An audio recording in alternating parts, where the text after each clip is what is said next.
La Via Làctia és casa nostra, el lloc de la immensitat inabastable de l'univers on s'allotja el nostre petit punt blau de vida i de misèries. És la galàxia mare, galàxia llar, galàxia que ens acull, allita i alleta. És un cinturó estel·lar que es veu a ull nu de nit i és, com deia el mite, el riu de llet que va sorgir del pit d'Hera quan alletava un fill que no era el seu i que va atacar el cel quan es va desprendre violentament d'ell. Una galàxia vella, amb història i moltes històries, creada després de la formació de l'univers. Una galàxia plana que d'aquí uns quants milions d'anys es fusionarà amb Andròmeda, l'estimada de Perseu, per formar una supergalàxia el·líptica. Diuen, però, que el xoc no ens afectarà. No ens afectarà aquí a la Terra. Tot seguirà més o menys igual. Les mesures universals sempre ens posen al lloc que ens pertoca. Som una engruna, un esquitx pràcticament invisible, una petjada difusa del camí de llum que travessa el nostre cel nocturn.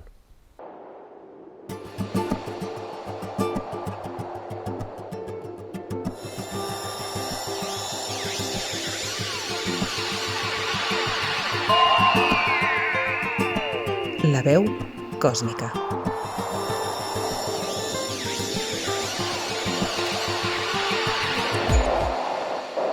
Capítol 7. Via Làctia. Benvinguts a La veu còsmica, una trobada local, d'abast universal, de mires telescòpiques i d'importància relativa. En cada capítol, el poeta Esteve Plantada, el músic Joan Garriga i jo mateix, Lluís Galvany, des de l'Astrofísica, ens apropem als misteris de l'univers de la mà dels científics i científiques que millor el coneixen. Avui volem parlar de galàxies i ho farem amb una persona que participa en un dels projectes més ambiciosos de l'Agència Espacial Europea, el projecte Gaia. És la Teresa Antoja. Teresa Antoja és investigadora Ramon y Cajal a l'Institut de Ciències del Cosmos i estudia l'estructura, la formació i l'evolució de la nostra galàxia, la Via Làctia. Hola, Teresa. Benvinguda a La veu còsmica. Moltes gràcies. Abans de començar la conversa, voldria presentar-vos en Joan, l'Esteve, benvinguts també, que no us presento mai. Moltes gràcies. No feia falta. No feia falta? No calia. No calia. Gràcies, ets molt amable. De res, de res. Bueno, ja que esteu aquí també us volia dir hola. Clar. Abans de començar la conversa, el que deia, és que ens haurem de situar una mica, perquè avui estem a punt de fer un salt d'escala respecte als capítols anteriors. Hem parlat de Mart, hem parlat d'asteroides i meteorits, hem parlat de formació estel·lar, forats negres, estrelles de neutrons i ones gravitacionals. I avui veurem que sistemes com el nostre n'hi ha molts al nostre voltant i que junts formen la Via Làctia, la nostra galàxia. Farem un salt important perquè la galàxia no serà allò més gros, que engloba tot el que coneixem, sinó allò més petit, un gra de sorra enmig de milions i milions d'altres galàxies, que són el que forma l'univers. Però comencem pel més proper, per la nostra, per la Via Làctia. Llavors, Teresa, benvinguda, ja t'he dit abans. Se sap quantes estrelles, com la nostra, hi ha dintre de la nostra galàxia, de la Via Làctea, i d'aquesta enormitat que en coneixem? Bueno, exactament, el número exacte no el sabem, no? Perquè realment no les estem detectant una a una individualment, no? Hem de fer una estimació. Estem pensant que n'hi poden haver 100.000 milions, 200.000 milions, 300.000 milions, una xifra d'aquest ordre de magnitud, no? És 100.000 milions o el doble o el triple. Tenim una mica d'incertesa. Però, bueno, de totes aquestes, no? Realment catalogades així que hem vist i mesurat, n'hi ha un 1% només, no? És a dir, tota la resta l'estem estimant a partir de mesures indirectes, no? Però realment detectades i catalogades és un 1% de totes aquestes, però en total, doncs, 100.000 milions, 200.000 milions... 11 zeros. Exacte, 11 zeros. Aquest és l'ordre de magnitud important. Si després és 100.000, 400.000... I dius, has dit esteu detectant, perquè precisament tu formes part del projecte de l'Agència Espacial Europea, que es diu Gaia. Ens pots explicar una mica de què va aquest projecte? Bueno, precisament és l'objectiu principal, no? Que és mesurar, catalogar les estrelles de la galàxia per fer-ne un mapa, no només un mapa a nivell d'on estan les estrelles, sinó també com es mouen. Després parlem més d'això. Aleshores, doncs, és amb aquest satèl·lit que s'han mesurat aquest 1% de les estrelles. És un satèl·lit doncs, que, bé, l'objectiu principal és fer aquest mapa, poder averiguar també el passat, com s'ha format la nostra galàxia i com ha evolucionat. I el que fa doncs, bueno, és un satèl·lit que està a un punt estable, no?, entre el Sol i la Terra, l'L2, i va girant, té dos miralls, va girant i a mesura que va girant així i també fent voltes així, va escanejant tot el cel, realment fa com un escàner, no? I cada vegada que detecta un punt el guarda i es deixa com les dades guardades. I així va donant voltes durant anys, ho farà, i cada vegada doncs, apunta una estrella, quan la torna a detectar al cap d'un temps, torna a mirar exactament on està per poder veure com s'ha mogut, i amb això així també sabem no només on està, sinó a quina velocitat va, i així doncs, produeix aquest catàleg, diem, multidimensional, no? Perquè no només mesura doncs, el que són les 3 posicions, les 3 coordenades de posició, no? X i Z, on està l'estrella, quina direcció, quina distància, sinó també com es mou i també altres propietats de les estrelles, els seus colors, la seva brillantor, és a dir, que crea el mapa o el catàleg més complet que tenim de la nostra galàxia a dia d'avui, no? D'aquest... Ara que parles d'això, és que el tema de fer un mapa m'ha semblat fascinant per 2 motius. Un, perquè com es pot fer un mapa d'una cosa que no està quieta, no? Que s'amplia, que es mou, a més a unes velocitats inassumibles per nosaltres. I l'altre és que deies que aquest mapa serveix per entendre el passat. Tinc entès que la Via Làctea és una galàxia molt vella. És gairebé pràcticament a l'hora de la formació de l'univers, no? Sí, més o menys. El que passa és molt difícil dir en quin moment neix la galàxia, perquè les galàxies es formen mesclant-se amb altres galàxies. Aquí ampliem una mica la història. Aleshores, és difícil dir a quin moment li posem nom Via Làctea, no? Perquè a vegades han sigut altres sistemes que s'han ajuntat en un sol, però sí, sabem que hi ha estrelles que poden tenir 11-12 mil milions d'anys, no? Quan l'univers té 13.000 milions. No? Per tant, sí, estem parlant de... Que sigui una galàxia vella també vol dir que morirà abans que algunes altres? Això és difícil perquè també per la mateixa raó. La nostra galàxia en el futur es fusionarà amb una altra, que és la galàxia d'Andròmeda, i aleshores ja tampoc no sabrem com anomenar-la, no? Ja no serà la nostra galàxia. Hi ha gent que fa bromes i diu Milky Andròmeda o coses d'aquestes, perquè seran 2 ajuntades en una sola, i ja no sé si li podrem anomenar la nostra galàxia, no? Perquè igual ens en anem de capítols endavant, de mesures, però de la mateixa manera que veiem que hi ha estrelles que es moren, i els forats negres no ho vaig entendre molt bé, què s'hi passava, però galàxies sabem que es moren, sí, es també? moren. En realitat no es moren, el que passa que deixen de créixer O perquè que deixen el gas... de ser considerats com a galàxies? No, segueixen sent galàxies, el que passa que el gas a partir del qual es formen les estrelles, potser això ja ho veu parlar, no? S'exhaureix, és a dir, en algun moment es gasta tot, s'han format totes les estrelles que es poden crear i això es queda així, i això va envellint. Sí, el que passa que hi ha estrelles que la seva vida pot ser molt gran, no? Per tant, morir realment no s'arribarien a morir, no? Com a galàxies, però sí que no canviarien gaire, així com les galàxies més joves canvien molt perquè es formen estrelles, perquè hi ha interaccions amb altres galàxies, doncs aquesta es quedaria una mica fossilitzada, així, exacte. Fixeu-vos una cosa, que hem parlat de... Bueno, el projecte Gaia el que fa és un satèl·lit que mesura, ha dit, posicions, velocitats i... I altres característiques, composició química, colors... I amb tot això hem estat parlant de si la Via Làctea és vella, és jove, si fa molt temps, si interacciona... Vull dir, com passem d'aquestes mesures directes, vull dir, aquí està aquesta estrella, a més la torno a veure i ara està allà, vull dir que s'ha mogut aquest tros, i a més trec una informació, els colors, has dit, no? També, una mica més en detall, les composicions dels elements que hi ha en aquesta estrella. Com passes d'això a dir, ostres, aquí ja va haver una interacció amb una altra galàxia i va passar tants anys, o com arribeu en aquestes conclusions? Per exemple, el cas en què jo he treballat més, el que és del passat de la nostra galàxia, no molt llunyà, però el que passa és, tenim aquestes posicions i aquestes velocitats, no? Lleis de Newton, les tenim més o menys situades, força igual a massa per l'acceleració. Sona una mica? Sí, no? Llavors, les acceleracions també està relacionat amb el moviment. Llavors, nosaltres mesurem, això ho tenim mesurat, velocitats, posicions, i amb aquestes equacions, no tan fàcil, una mica més complicat, ho han de fer els ordinadors i tal, però arribem a les forces.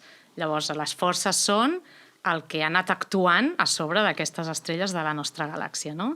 Llavors, nosaltres, quan ens arriba aquest primer catàleg, el 2018, comencem a fer les nostres figures, no? de les velocitats i tal, i comencem a veure uns patrons de velocitats que no esperàvem.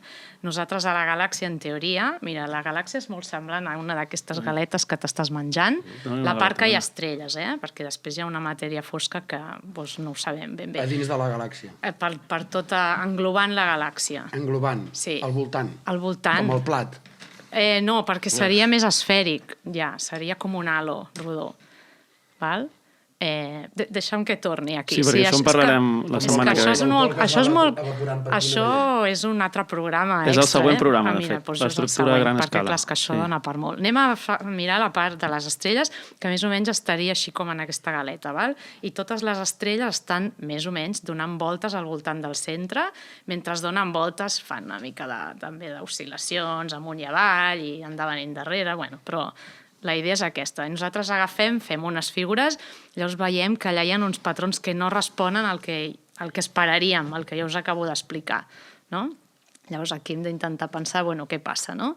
Una manera com m'agrada explicar-ho és això de que, doncs imagina't que estàs a la platja i s'acosta una barqueta i comença a generar aquestes ones, no?, pel mar. Llavors, bueno, aquestes ones es van propagant, no?, i poden arribar a la costa. Aquesta barca, potser ja se'n va, ja ni la veus, i tu segueixes veient aquestes ones, no? I, de fet, arriben a llocs per on realment la barca no ha passat, no?, es propaguen, no? Llavors, aquí va passar una cosa semblant. Nosaltres hem mesurat una mena d'ones que no esperàvem i fent estudis, comparant amb models, etc., el que pensem, tot i que segueixen sent hipòtesis perquè és molt recent, és que una altra galàxia, ara sortim una mica, una altra galàxia més petita però bastant massiva, no tant com la nostra, doncs que es va acostar en aquest procés que parlàvem abans, que les galàxies interaccionen, es fusionen, doncs es va acostar i en aquell moment va crear aquestes forces extres que no esperàvem, que va crear aquestes ones que nosaltres mesurem. Inclús podem tirar enrere amb el temps, amb un model d'aquestes ones, en quin moment es va acostar o en quin moment va passar aquestes forces que van pertorbar la galàxia i que encara avui les estem mesurant, no? Llavors aquí ens surt un número de fa 500 milions d'anys, una cosa d'aquestes. 500, 900, hi ha molt d'error, perquè és una cosa difícil de fer. I aquestes forces quines són? Doncs són les forces gravitatòries, les forces de Newton, la força gravitatòria de quan dos cossos que s'atrauen, no? No ben bé. Aquí parlem de forces. Bueno, és gravitatòria que gravitacional. No ho vas entendre, l'altre dia? Sí, bueno, en realitat sí que és la mateixa cosa, perquè són les forces, però bueno, aquí estem parlant ara ens tindríem una discussió, però és igual. Sí. Ve un cos i perturba, no? Vull dir, és com això de la barca que dic, no? Perturba un lloc que estava inicialment calmat, diguéssim. Llavors, així és com fem el procés que tu preguntaves, no? Del present arribar a veure alguna cosa del passat. Abans de que diguis això, que és el concepte aquest que és tan, saps, que agrada tant d'arqueologia galàctica. Arqueologia galàctica. És fer arqueologia. No cavant, sinó mirant... La impressió que dona per això és... Abans comentaves que sort que el Lluís t'havia dit la manera d'arribar aquí perquè el GPS, mapa virtual actualitzat en temps real i tal, per arribar fins aquí no t'he situat una cosa important que és el túnel aquest d'aquí. Exacte. I, clar, imagina't això, aquesta escala és... Bueno, és un... Estem fent elucubracions amb un marge d'error que ni els poetes, vaja. Molt gran. Hi ha estrelles... Hi ha incertesa. Clar, hi ha estrelles que realment no sabem si estan a la distància que mesurem o al doble d'això, no? Aquest és el marge d'error que a vegades tenim. S'interpreta que té un sistema planetari al voltant. Això és molt possible. Crec que ara mateix hi ha uns 5.000 estrelles que tinguin planetes detectats, però això creix molt, això és el número del mes passat, potser ara és un altre. Jo crec que ja hi ha més de 5.000 catalogats, però una altra vegada estem amb la mateixa història d'abans, no? Quins som capaços de detectar? Doncs les de les estrelles properes, les de les estrelles que brillen, i per tant el cens d'això pot ser molt, molt gran, no? Moltes estrelles tindran planetes. I de la mateixa manera que, igual també avancem molts capítols, però de la mateixa manera que els sistemes planetaris al voltant d'una estrella varien segons l'estrella, evidentment, Entre galàxies també hi ha molta diferència? Sí, les galàxies són molt, molt diferents, exacte. Hi ha moltíssimes i de colors, formes diferents. Hem parlat de la nostra, que és així, És a dir, hi ha un tipus patró, de no? La disc. nostra és... És un tipus de galàxia molt comú, sobretot a l'univers local, que són les galàxies de disc, són les que es consideren joves, però després n'hi ha unes que són com més esfèriques, rodonetes, que aquestes, en general pensem que justament s'han format de discos que es fusionen, no? I acaben creant estructures així més esfèriques. Quan dos discos interaccionen, dos galàxies, és molt difícil que es quedin en un altre disc, no? El que passa normalment és que s'acaba fent una amalgama i és les galàxies de tipus elíptiques. Ara que dius això, perquè clar, sempre s'ha dit que la Via Làctea és plana. És plana. I això és una cosa que a mi sempre m'ha inquietat molt, no? Què vol dir que és pla? Bueno, doncs seria com això, un disc, sí. com un disc, i quan tu amb sort veus la Via Làctea al cel, cosa que ja és difícil avui en dia, però t'has d'imaginar que justament tu estàs a dintre d'aquest disc, no? I per tant, si mires cap amunt del disc veus menys estrelles, però si encertes la direcció del disc veus moltes estrelles, no? I això és el que fa que la Via Làctea sigui una banda de llocs que hi ha més estrelles, que brilla més, no? Si tens sort i pots veure a la muntanya o des de les illes, perquè aquí res. Sí, bueno. Ara, per fer un altre enllaç amb un altre dels programes que vam fer, normalment, és que abans parlaves del centre, que estem voltant, no, la galàxia dona voltes al centre, normalment és un forat negre, no, al centre. I és. I el nostre és Sagitari, no? Exactament, molt bé. Bueno, clar, el que tu veus és l'estrella, no? Bueno, ara sí que ja hi ha la foto de... I on estem situats dintre de la Via Làctea nosaltres? Doncs mira, més o menys estem pensant que té uns 20 quiloparsecs de radi, nosaltres estem a 8, per tant, com a la meitat, no? El que passa és una unitat. Entre el centre i el final, a la meitat estem, més o menys. I a quin... A quina velocitat es No, mouen? a quin... Com ho diria? Si fos un rellotge, a quina hora estem? Ui! Bueno, bona Pues depèn on pregunta. sigui el 12, És que és molt complicat perquè, per exemple, totes aquestes galàxies... Hi ha que volten a velocitats diferents i podríem estar en una hora... Bueno, velocitats són semblants, s'estan movent, perquè aquest número també és interessant, no? A uns 250 quilòmetres per segon. No? És com arribar d'aquí a, jo què sé, a Perpinyà, no? en un segon, no? Bueno, potser Perpinyà està una mica més lluny, més o menys, uns 250 quilòmetres per segon. Això és a la velocitat que giren. El que ens passa, relacionat amb la teva pregunta... Respecte al centre. Respecte al centre, efectivament. Però hi ha un problema molt gran, no? I d'aquí la necessitat de fer aquests mapes de la Via Làctea, de trobar els túnels o el que sigui, no? I de catalogar-los. Les galàxies aquestes acostumen a tenir braços espirals. Potser heu vist alguna foto, no? Unes estructures... Sí. Llavors, a la nostra galàxia, pel problema de que hi som dintre, no podem fer-ne una foto des de dalt, com podem fer amb una altra galàxia, no? Aleshores, no tenim perspectiva.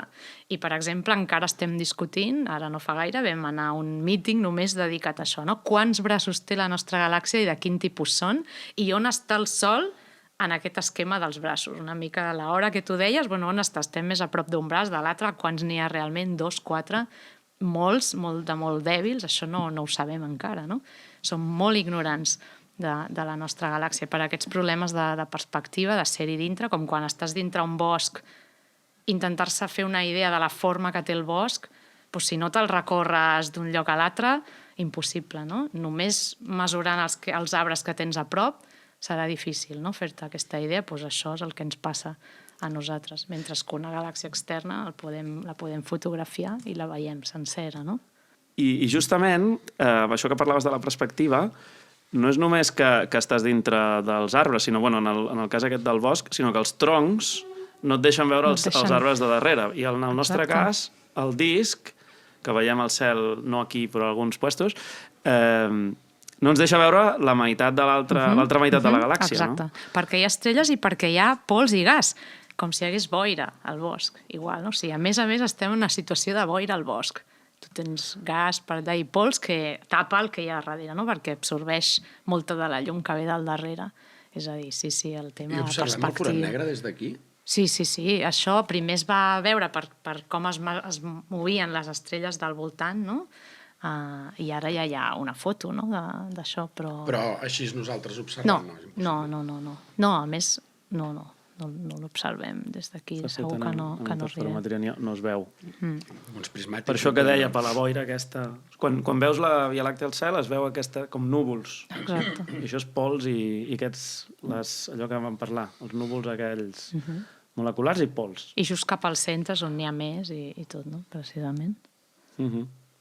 Doncs bé, a la veu còsmica sempre ens agrada fer-nos una pregunta existencial, no? Que és per què estudiem tot això? Quin és el motiu pel qual hi ha finançament i la gent té interès, o els investigadors tenen interès en estudiar la Via Làctea, en aquest cas, no? És perquè ens ajuda a entendre com funciona l'univers o quin és el motiu que et crida tu o que crida la comunitat? El que ens ajuda és entendre les galàxies i com es formen, no? Perquè hi ha aquesta diferència, això que deia abans, que tu pots fer fotos a les altres galàxies, però clar, no pots mesurar ni com es mouen ni les posicions exactes de les estrelles, perquè tu el que veus és un blob de llum que et ve d'allà i ja està, no? I d'aquesta galàxia és de la única o de les poques que pots fer aquestes mesures i arribar realment a tenir això del passat a una imatge clara o una idea clara, no imatge no, però idea de com es va formar, no? Aleshores, és un cas concret, però del que pots tenir molt de detall, que t'ajuda a entendre tot això de l'evolució de les galàxies. Això com una cosa concreta directa, no? Si vols que amplifiqui una mica, no? Amplifica. Clar, de què serveix? Bueno, doncs així, aviam, sí que hi ha moltes coses que deriven de crear missions, no? Doncs que al final donen llocs de treball, on es fan descobriments de materials o de, no sé, per parlar del tema de Gaia, de materials concrets o de sistemes de compressió de dades que després s'apliquen a moltes altres coses. És a dir, hi ha una utilitat pràctica directa, però per mi no és la que importa, no? I jo crec que la que importa és una mica plantejar-se com arriben fins aquí a les persones o què és una persona, no? I una persona es fa preguntes i amb aquestes preguntes creix, no? I s'han de fer preguntes de tots els temes. Alguns tenen més implicacions directes en el benefici de la humanitat, sí, altres potser no tant, però totes formen part del que som com a persones, que és intentar, no? Com podem apagar això de fer-nos preguntes, no? Preguntes. Precisament aprofito l'ocasió. Tinc un amic, company, col·lega, jo diria més que res mestre, que es diu Jaume, el Jaume Sisa, que l'anomenem cantautor galàctic i que és una persona que es fa moltes preguntes al respecte i que aprofito perquè tenia preguntes a fer-te. I aprofito per trucar-lo. Vinga. I parlar amb ell. Hola, Jaume. Què tal? Bon dia. Sí, estem aquí a la tertúlia aquella que t'havia explicat. Sí, amb el Lluís, hola, Galvany, Jaume. Esteve Plantada i Teresa. Bones. Que és l'especialista en la Via Làctica, que crec que tenies alguna pregunta a fer-li. Vale, et poso amb l'altaveu, Sí, mira, veràs, la Via Làctea, jo fa temps vaig preguntar quantes estrelles hi havia, es calculava que hi havia, i em van dir 100.000 milions, però d'això fa temps. I l'última vegada que he preguntat, ara fa pocs mesos, em van dir 400.000 milions. Llavors, volia saber, el més aproximat que es pugui, dintre de com estan els coneixements ara mateix, quina és la xifra més aproximada? Aviam, és molt difícil. Jo crec que els números que dius són correctes i estan dintre del marge. El que sí sabem que hi ha 11 zeros, és a dir, és de l'ordre de 100.000 milions, que poden ser 200.000, poden ser 300.000, no ho sabem. És tot aproximat, no? Però hi ha 11 zeros. Això és el que més o menys sabem. Més o menys, perquè, bueno... 100.000 o 400.000? No ho sabem. 100.000, 200.000 milions, algun número d'aquest ordre. No les veiem totes, aquestes estrelles, no? Per tant, és molt difícil i tampoc sabem on està el límit de la nostra galàxia, ni tan sols, no? Per tant, estimar aquest número és molt difícil. Sí, per això que com que jo he sentit científics gent, en fi, que sap de què parla, moure's entre aquestes dues xifres, home, tot i que són dimensions que per una persona normal això és una cosa incomprensible, però trobo que són massa llunyanes. O sigui, jo pensava que era això, estava entre 100.000 milions i 200.000 milions, però vaig sentir algú dir que podia arribar fins a 400.000. És possible, és possible. I, per exemple, anant més enllà, ara et pregunto jo, quantes galàxies hi ha a l'univers?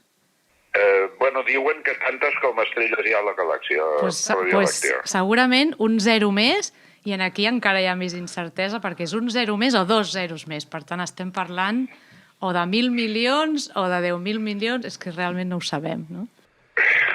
Sí. O sigui, encara més que no pas estrelles hi ha a la Via Làctea. Encara més. Potser, perquè tot és molt potser aquí, quan ens fem aquestes preguntes. La nostra ignorància creix tant com el nostre coneixement, és impressionant.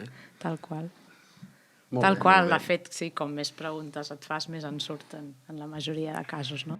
Sí, bueno, jo les preguntes que tinc són preguntes molt bàsiques, i que ningú m'ha sapigut contestar.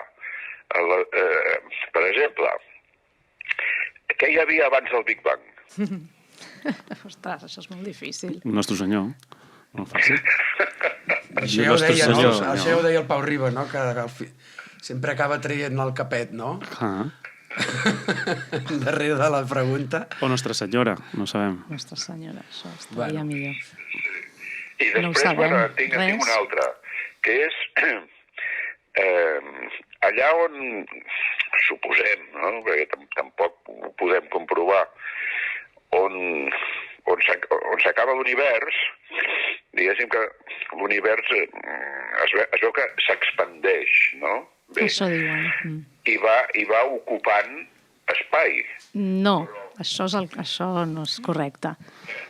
Això és el que no és correcte, no? Perquè l'univers no s'expandeix, d'això en sabrà més en Lluís que jo, no s'expandeix dins un espai, s'expandeix per ell mateix, no? No hi ha un espai fora de l'univers, no?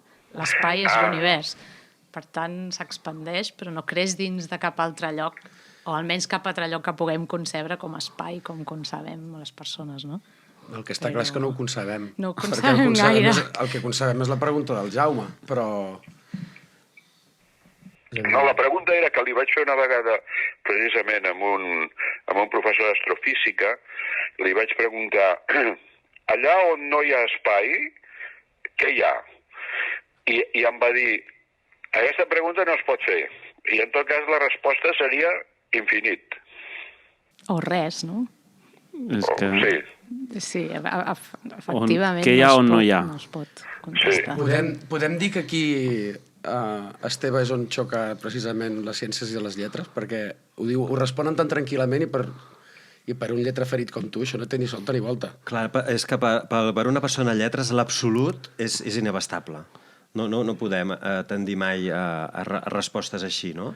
Per això obrim molts cels, per això obrim moltes galàxies, possibilitats, i mai tenim resposta per res. Clar. Doncs heus aquí, aquest és el punt filipí que m'interessa. O sigui, jo vull saber el final de la novel·la. Jo vull saber qui és l'assassí. I aquesta pregunta no hi ha manera de respondre-la, i com que la novel·la és tan llarga, doncs jo em moriré i no m'haurà donat temps de llegir tota la novel·la. I llavors em moriré sense saber qui és l'assassí. Això és cert, nosaltres probablement també estem en la mateixa situació. I llavors he preguntat a poetes, a astrofísics, a filòsofs, a místics, a religiosos, i ningú sap qui és l'assassí. És així, sí. Recordes alguna resposta que et satisfés més que una altra? De respostes n'he trobat moltes, perquè cadascú diu la seva, i són respostes bones perquè estan d'acord amb el punt de vista, la teoria i els coneixements de cadascú que la respon, no? Però a mi no me'n serveix Cap. I per això, clar, no em conformo amb cap de les respostes. I per això jo estic elaborant la teoria de la visió galàctica. Perquè a la vista de que ningú em sap dir una certesa, doncs jo m'estic inventant la meva. La visió galàctica és, com el seu nom indica, la visió de la galàxia, dintre de la qual hi ha infinitat de sistemes. I llavors és intentar abastar i comprendre i veure tota aquesta multiplicitat de sistemes. Bé, la teoria dels multiuniversos totes les respostes existeix. són bones. D'acord, aquí parlem de respostes. Bueno, sí, per Ara què no? el tema del multivers és el tema dels nostres temps, no? Perquè tot arreu, vull dir, la ficció tot arreu. Vull dir, a veure si haurà tornat a ser visionari amb això també. Bueno, això fa temps que hi és, no? El que passa que també està dintre de les teories que no es poden basar en res que puguem mesurar ni observar, de moment, no? Per tant, queden una mica al límit entre la ciència i una altra cosa, que no sé, metafísica o... Jo estic en èxtasi ja, no sé vosaltres, però aquesta conversa m'ha posat els pèls de punta de bon matí. Ja veus, una llàstima que no estiguis aquí, per Doncs... continuar la conversa. Sí, molt bé. Bueno, estàs convidat qualsevol dia, si et ve de gust, aquí a la Garriga. El dia de l'expansió, si vol. El dia de l'expansió de l'univers. Per què no? Si hem d'arribar tan lluny com puguem, potser és el dia, sí. Molt bé. Continuarem aquí amb unes galetes galàctiques aquí a sobre la taula i amb una mica de ratafia. Molt bé, doncs gràcies. Espero que hagis estat a gust i res, nosaltres continuem. Moltes gràcies, Jaume. A vosaltres i salutacions a tots. Igualment. Vagi bé. Adéu. Gràcies. Doncs després d'aquesta intervenció galàctica, bé, ho hem de deixar aquí i no sé si vosaltres teniu alguna opinió, conclusió del programa d'avui. Sí, diverses i a més molt interessants. La primera de totes és que potser hauríem de parlar d'Indiana Antoja. Perquè avui hem parlat d'arqueologia galàctica, cosa que m'ha encantat, perquè aquí han aparegut mapes, viatges en el temps, entendre el passat, descobertes, viatges, ones al mar, amb barques, vull dir, això és una cosa pròpia d'una pel·lícula d'aventures, També una altra cosa que m'ha cridat molt l'atenció és en relació amb aquesta conversa que també teníem amb el Jaume, amb el mestre, que l'amor i la mida sempre tenen una estreta relació, perquè quan el Jaume ha plantejat, i abans ho explicava la Teresa, no? Que ell deia que hi havia 100.000 milions d'estrelles i ara diuen que n'hi ha 400.000, la Teresa ha dit: estimar aquest número és molt difícil. Estimar aquest número, Joan. Estimar els números. Per tant, m'ha semblat un gir preciós del llenguatge i ha connectat l'amor amb la mida, el tamany, que es diu. I l'última cosa que em crida molt l'atenció i m'ha cridat molt l'atenció de la conversa és que heu dit en un moment que l'univers és igual a milions i milions de galàxies, milions i milions de galàxies. Això m'ha provocat un cert vertigen, perquè a més després has dit, Lluís, que la galàxia és un gra de sorra. I dic, ostres, no som res. Doncs, agafant el fil, és cert el que dius, però no és més cert també que la conclusió sigui que ens podem estimar tant com puguem. Ens hauríem d'estimar tant com puguem, però sobretot també ens haurem d'imaginar tant com puguem, perquè amb l'estimació veiem que no és suficient. Arriba fins on t'arriba, no? Totalment. Vale. Amb aquestes conclusions ho deixem aquí. Fins aquí el capítol d'avui. Ha estat un plaer. Igualment. Sí, Moltes gràcies, Lluís, per aquesta oportunitat. De conèixer la Teresa, clar. Sí, bueno, aquí us porto com un record d'infantesa.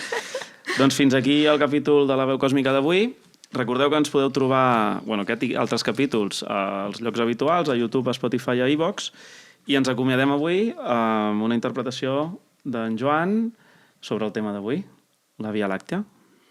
En honor al 7è capítol i a la intervenció del gran mestre d'avui, Jaume Sisa, cantarem una cançó d'ell que diu així. M'acompanyes, Teresa? Ho intento. En el viatge? Història certa dels 7 cels, 7 paraïsos màgics i encantats. Història certa dels 7 cels, 7 nius de pau, de glòria i de felicitat. 7 nius de pau, de glòria i de felicitat. 7 nius de pau, de glòria i de felicitat.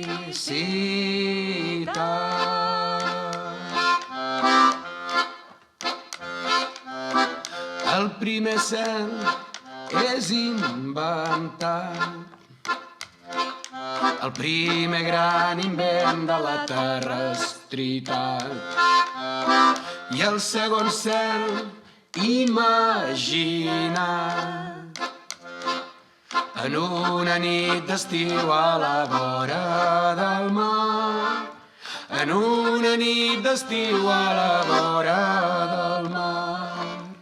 En una nit d'estiu a la vora del mar.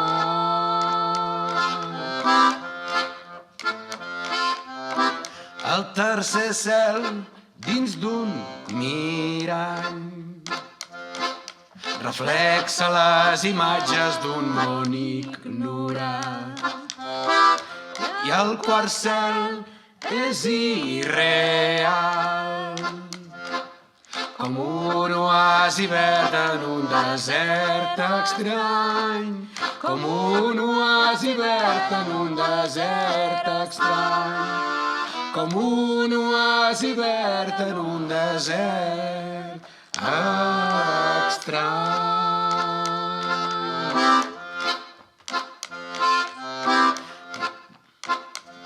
Sí. El cinquè cel, res no se'n sap. No hi ha notícies d'aquest cel tan amagat. I el sisè cel està copiat del cel setè que has engendrat dins el teu cap. Del cel setè que has engendrat dins el teu cap. Del cel setè que has engendrat dins el teu cap.